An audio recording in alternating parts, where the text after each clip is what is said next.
The one thing I was most afraid to do was to get a PhD.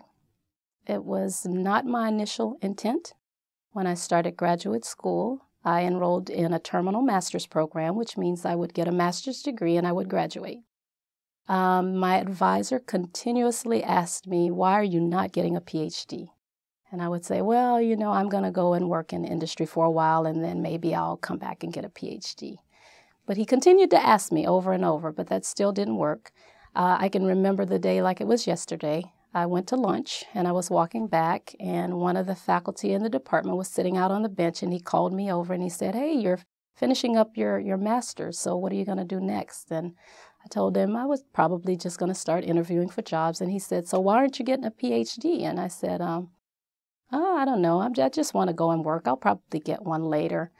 And he said, I want you right now to tell me why you are not getting a PhD. I want your reason right now, and a good one.